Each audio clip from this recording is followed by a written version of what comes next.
A special thank you to each of our subscribers who make this channel possible.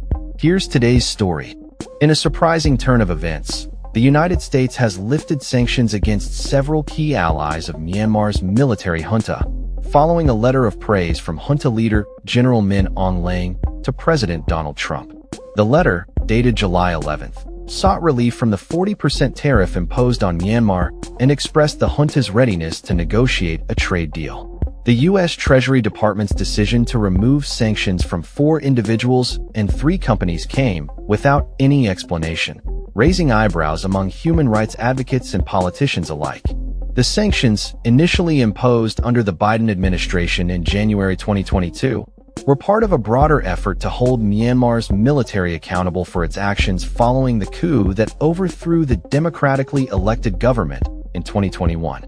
The military regime has been implicated in numerous human rights abuses, including crimes against humanity and genocide, leading to widespread condemnation from the international community. Among those removed from the sanctions list are KT Services and Logistics and its founder, Jonathan Myo Kyo-thong, the MCM Group and its owner, Aung Hlaing U, Suntak Technologies and its owner, Sit Tang Ong, and another individual, Tin Lat Min. These entities have been linked to Myanmar's defense sector and have played significant roles in supporting the junta's military operations.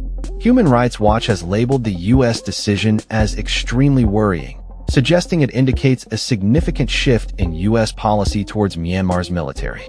The organization's Asia Advocacy Director, John Sifton, expressed concern that the move could undermine efforts to hold the military accountable for its ongoing violence against civilians.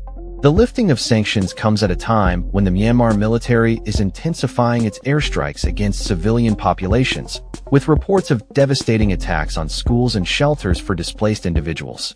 In May, a military airstrike on a school in Sagaing killed 20 students and 2 teachers, despite a declared ceasefire intended to allow humanitarian assistance following a recent earthquake. The junta's military actions have resulted in the deaths of thousands and displaced millions, with half the population now living in poverty.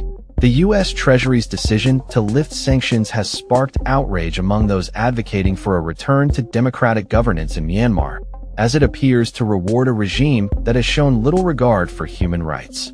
In his letter to Trump, Min Aung Hlaing praised the president's leadership, stating that he was guiding the U.S. towards national prosperity.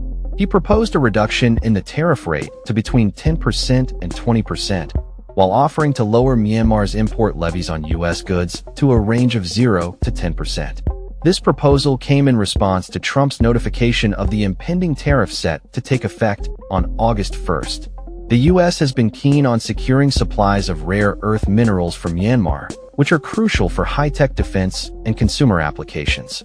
The strategic importance of these minerals has heightened the urgency for the Trump administration to engage with Myanmar, particularly in the context of its ongoing competition with China, which dominates rare earth processing.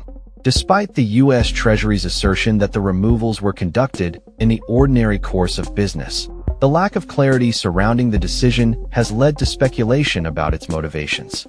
A senior Trump administration official stated that the decision was unrelated to the general's letter, but many remain skeptical. Analysts warned that lifting sanctions on key players within Myanmar's military-linked economy sends the wrong message, particularly as the junta continues its violent crackdown on dissent. The implications of this policy shift could reverberate throughout the region, affecting not only Myanmar, but also neighboring countries grappling with their own political challenges.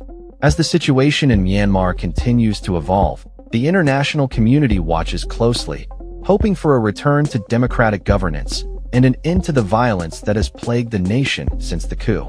The U.S. decision to lift sanctions raises critical questions about the future of U.S.-Myanmar relations and the ongoing struggle for human rights and democracy in the region.